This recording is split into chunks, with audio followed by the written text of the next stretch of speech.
আউযু বিল্লাহি মিনাশ শাইতানির রাজিম। বিসমিল্লাহির রহমানির রহিম।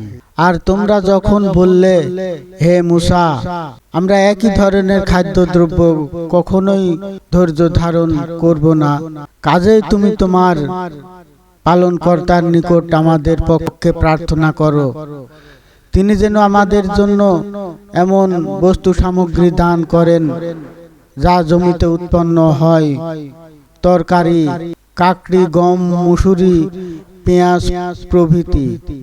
মুসা আলাইহিস সালাম বললেন, তোমরা কি এমন বস্তু নিতে চাও যা নিকৃষ্ট? সে বস্তুর পরিবর্তে যা উত্তম তোমরা কোন নগরীতে উপনীত হও, তাহলে পাবে যা তোমরা কামনা করছো। আর তাদের উপর আরোপ করা হলো লাঞ্ছনা ও পরমুখাপেক্ষিতা, যারা আল্লাহর রসানলে পতিত হয়ে ঘুরতে থাকলো। এমন হলে এজন্য যে তারা আল্লাহর বিধিবিধান মানত না এবং নবীগণকে অন্যায়ভাবে হত্যা করত, তার কারণ তারা ছিল নাফরমান, সীমা লঙ্ঘনকারী। সন্দেহে যারা মুসলমান হয়েছে এবং যারা ইহুদি, নাসারা ও সাবাইন, তাদের থেকে যারা ঈমান এনেছে আল্লাহর প্রতি, কিয়ামত দিবসের প্রতি এবং সৎ কাজ করেছে, যাদের জন্য রয়েছে তার সওয়াব তাদের পালনকর্তার কাছ থেকে, আর তাদের কোনো ভয় ভীতি নেই, তারা দুঃখিতও হবে না। আর আমি যখন তোমাদের কাছ থেকে অঙ্গীকার নিয়েছিলাম এবং তার পরিবর্তনে এবং তার পর্বতকে তোমাদের মাথার উপর তুলে ধরেছিলাম, এই বলে যে তোমাদিগকে যে কিতাব দেওয়া হয়েছে তাকে ধরো দৃঢ়ভাবে এবং এতে যা কিছু রয়েছে তা মনে রেখো, যাতে তোমরা ভয় করো। তারপরেও তোমরা তা থেকে ফিরে গেছো, কাজেই আল্লাহর অনুগ্রহ ও মেহেরবানি যদি তোমাদের উপর না থাকে তবে অবশ্যই তোমরা ধ্বংস হয়ে যেতে। তোমরা তাদেরকে ভালো রূপে জেনেছো যারা শনিবারের ব্যাপারে সীমা লঙ্ঘন করেছিল। আমি বলেছিলাম, তোমরা লাঞ্ছিত বানর হয়ে যাও।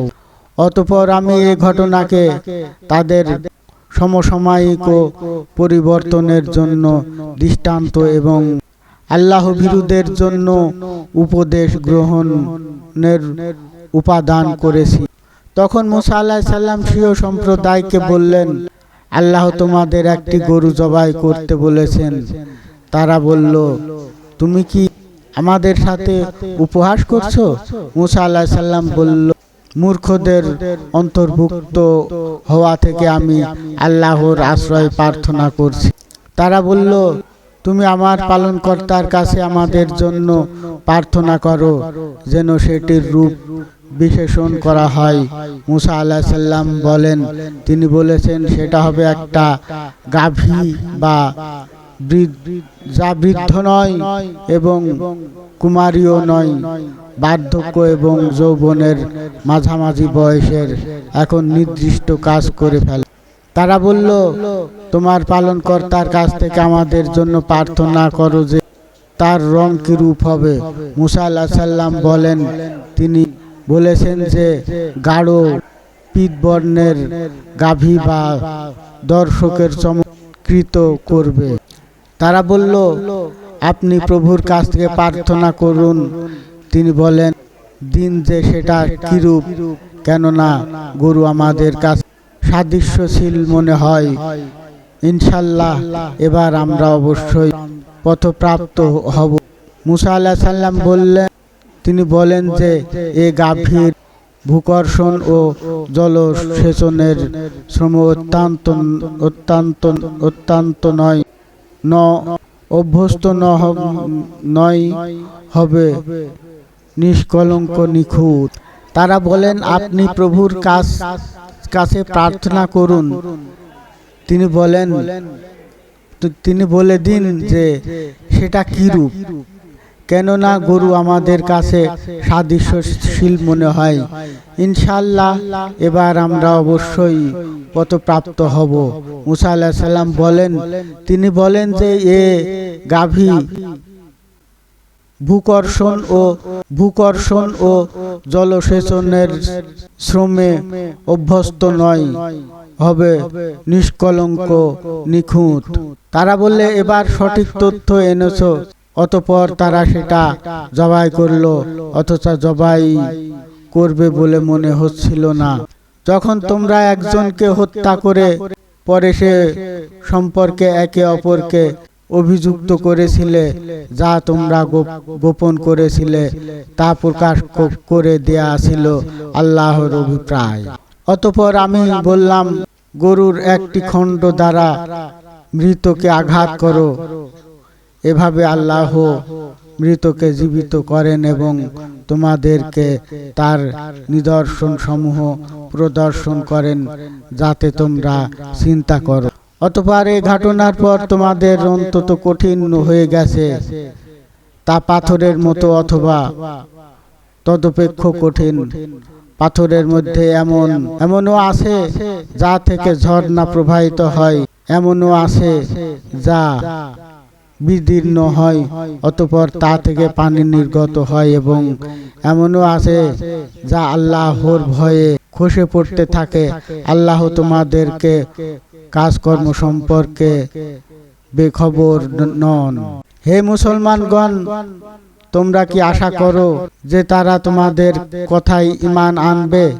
তাদের মধ্যে এক দল ছিল যারা আল্লাহর বাণী শ্রবণ করত, অতঃপর বুঝে শুনে তা পরিবর্তন করে দিত এবং তারা তা অবগত ছিল।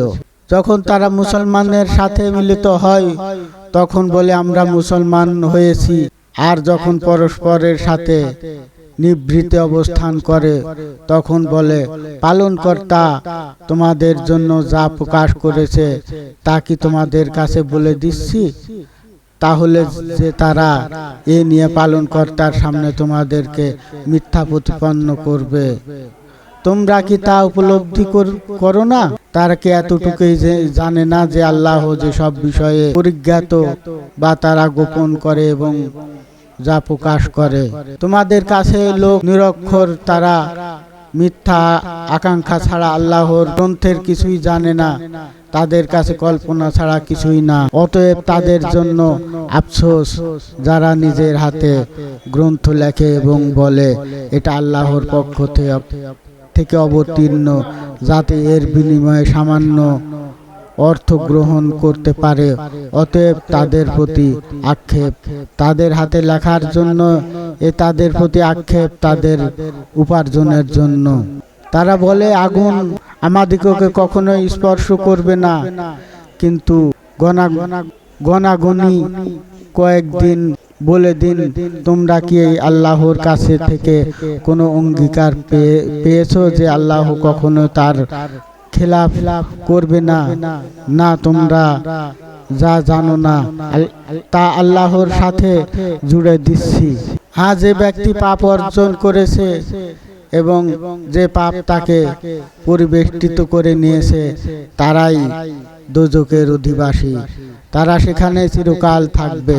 পক্ষান্তরে যারা ঈমান এনেছে এবং সৎ কাজ করেছে তারাই জান্নাতের অধিবাসী, তারা সেখানে চিরকাল থাকবে।